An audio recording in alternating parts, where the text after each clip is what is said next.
The live TV, सच सबसे आगे। नमस्कार, मैं हूं Iqbal Parvez. The live TV में आपका स्वागत है। भारतीय जनता पार्टी के वरिष्ठ नेता और राज्यसभा सांसद सुब्रमण्यम स्वामी के एक बार फिर से बगावती सुर नजर आए हैं प्रधानमंत्री नरेंद्र मोदी के खिलाफ। विदेश राज्य मंत्री जयशंकर और भारत के जो सुरक्षा सलाहकार हैं अजीत डोवाल, उनके खिलाफ, और इनसे एक तरह से माफ़ी की पेशकश की है सुब्रमण्यम स्वामी ने, और ट्वीट कर लिखा है कि क्या जयशंकर और अजीत डोवाल माफ़ी मांगेंगे देश से कि इनकी वजह से इनके राज में भारत के जितने भी पड़ोसी देश हैं उनके साथ रिश्ते ख़राब हुए हैं। साथियों, साथ ही एक बात और आपको बताएंगे कि किस तरह से सुब्रमण्यम स्वामी ने एक दिन पहले ही ट्वीट करके एक बार फिर से मोदी सरकार पर निशाना साधा है और ये कहा है कि चीन की सेना या चीन हमारे देश के कितने हिस्सों में घुसा है वो सरकार को बताना चाहिए, जनता को, मोदी सरकार को सामने आकर बताना चाहिए, छुपाने की ज़रूरत नहीं है। लेकिन सबसे पहले हम शुरू करते हैं इस खबर से कि किस तरह से सुब्रमण्यम स्वामी ने माफ़ी की पेशकश की है। उन्होंने अंग्रेज़ी में एक ट्वीट किया है जिसका हिंदी में मैं आपको अनुवाद कर रहा हूँ कि क्या नौकरशाह की जोड़ी जयशंकर और डोवाल ने भारत को अंतर्राष्ट्रीय परिदृश्य में लाने वाली गड़बड़ी के लिए कभी देश से माफ़ी मांगी है। मतलब जिस तरह से भारत के रिश्ते उनके पड़ोसी राज्यों से, पड़ोसी देशों से ख़राब हुए हैं, उनके लिए कभी माफ़ी मांगी है, एक सवालिया निशान लगाया। और साथियों, देश की सत्ता संभालने के बाद नरेंद्र मोदी ने पूरी दुनिया का भ्रमण किया, पूरी दुनिया घूमे।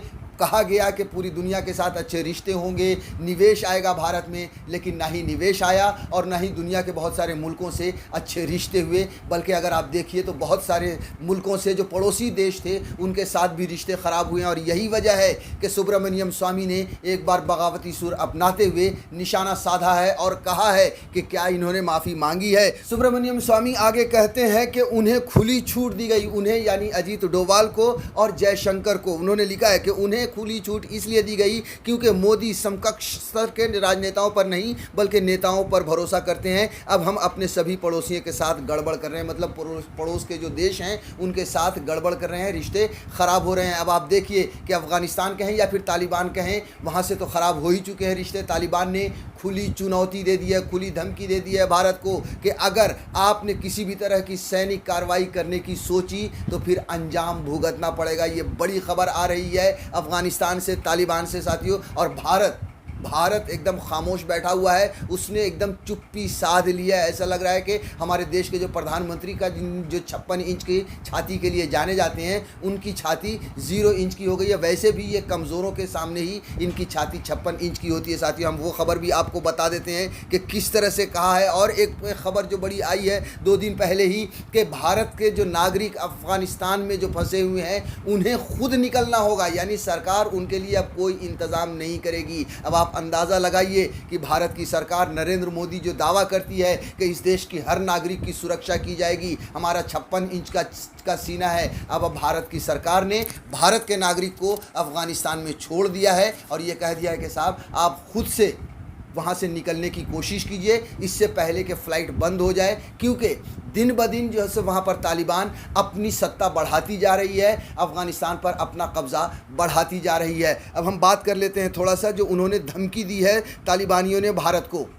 ये हेडलाइन छपी है, तालिबान ने दी भारत को धमकी, अगर भेजी सेना तो भुगतना होगा अंजाम। अफ़गानिस्तान में तालिबान का वर्चस्व बढ़ता जा रहा है। उसने अफ़गानिस्तान के दूसरे सबसे बड़े शहर कांधार पर अपना कब्ज़ा जमा लिया है। तालिबान लड़ाके काबुल की सीमा से लगी लोगार की प्रांतीय राजधानी फूले आलम में भी घुस गए हैं। आतंकी संगठन तालिबान के बढ़ते वर्चस्व से अफ़गानिस्तान में अफरा तफरी का माहौल है। दुनिया के तमाम मुल्क इसे लेकर चिंतित दिखाई दे रहे हैं। भारत भी अफ़गानिस्तान की स्थिति को लेकर परेशान है। वहीं तालिबान ने भारत को चेतावनी दी है कि अगर वो अफ़गानिस्तान में अपनी सेना भेजेंगे तो उनके लिए अच्छा नहीं होगा। तालिबान प्रवक्ता मोहम्मद सुहेल शाहीन ने ANI से बातचीत में कहा कि अगर वे यानी भारत सैन्य रूप से अफ़गानिस्तान आते हैं और उनकी मौजूदगी होती है तो मुझे लगता है कि यह उनके लिए अच्छा नहीं होगा। उन्होंने अन्य देशों के अफ़गानिस्तान में सैन्य मौजूदगी का परिणाम देखा है, इसलिए यह उनके लिए एक खुली किताब है। मतलब सीधे सीधे धमकी दी है कि आपने देखा है, भारत ने देखा है कि दूसरी मुल्कों ने जो सैन्य भेजा है उनके साथ क्या हुआ है, भारत के साथ भी वैसा ही होगा। लेकिन भारत अभी तक चुप है साथियों, वैसे भी चुप रहना ही पड़ेगा इन्हें, क्योंकि नरेंद्र मोदी की सरकार सिर्फ़ और सिर्फ उन पर चिल्लाती है जो कमज़ोर होते हैं।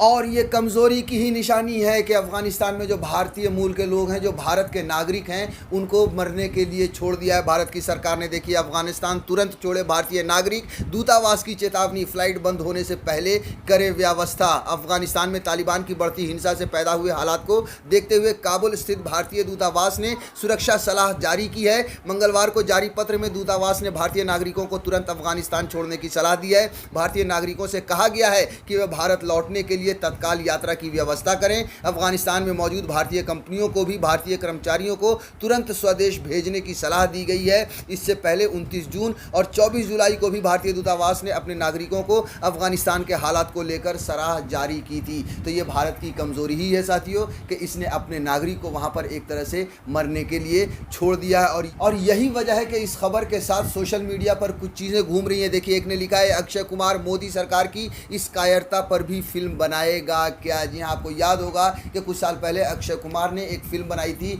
एयरलिफ्ट। उसमें दिखाया गया था कि खाड़ी युद्ध जब चल रहा था तब इराक से किस तरह से भारत के नागरिकों को वहां से लाया गया था। मगर यही सवाल पूछा गया है कि क्या अफगानिस्तान में जो भारत के लोग फंसे हुए हैं, क्या उन पर भी इस तरह की कोई फिल्म बनाएगा अक्षय कुमार, इस तरह का ये सवाल किया गया है। साथियों, मोदी सरकार की जो नीति है या फिर इनका जो डर है, जानते सब कोई है, समझता हर कोई है, अंधभक्त भी अच्छी तरीके से समझते हैं, मगर बोलता कोई नहीं है। बोलने के लिए सामने सिर्फ और सिर्फ सुब्रमण्यम स्वामी आते हैं, जो लगातार इनकी हर खराब नीतियों पर सवाल उठाते रहे हैं। अब आप देखिए, हम दूसरी खबर की तरफ आपको लेकर चलते हैं। अभी जो अफगानिस्तान से जुड़े मामले पर या पड़ोसी देश के मामले पर जो इन्होंने माफ़ी की बात की कि क्या इन्होंने माफ़ी मांगी है या माफ़ी मांगेंगे, उसके बाद से एक दिन पहले इन्होंने ट्वीट करके ये पूछा है कि चीन कितनी ज़मीन में अंदर घुसा है, क्या ये छुपाना सही है भारत को, देश को। देखिए, लिखा है जनसत्ता ने कि चीन ने हमारी कितनी ज़मीन कब्जाई, राष्ट्रीय सुरक्षा के नाम पर यह छिपाना सही है, सवालिया निशान। भाजपा सांसद का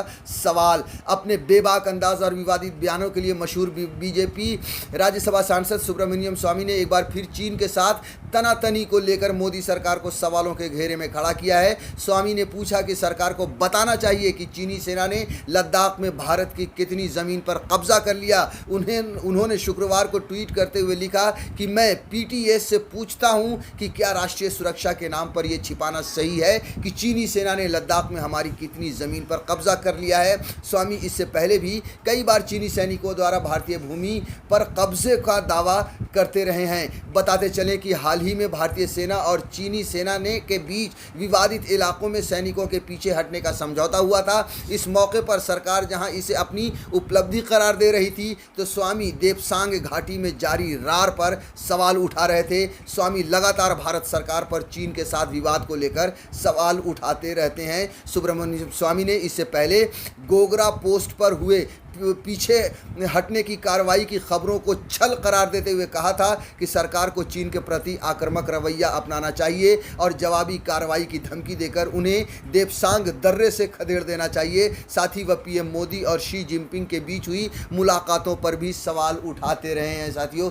तो इस तरह से आप देखिए कि जिस तरह से नरेंद्र मोदी की सरकार ये दावा करती रहती है और एक तरह से भ्रम फैलाया जाता रहा है कि भारत जो है सो एकदम लगातार अड़ा हुआ है और चीन के साथ ये हो रहा है और वो हो रहा है और इस तरह की बातें चल रही है। लेकिन अगर सुब्रमण्यम स्वामी की बातों को देखें, अगर सुब्रमण्यम स्वामी के ट्वीट्स को देखें तो कहीं ना कहीं ये नज़र आता है कि चीन भारत में घुसता आ रहा है। चीन ने भारत पर पूरी तरह से दबाव बनाया हुआ है, जिसे मोदी सरकार लगातार छुपा रही है, जो देश की सुरक्षा के लिए अच्छा नहीं है।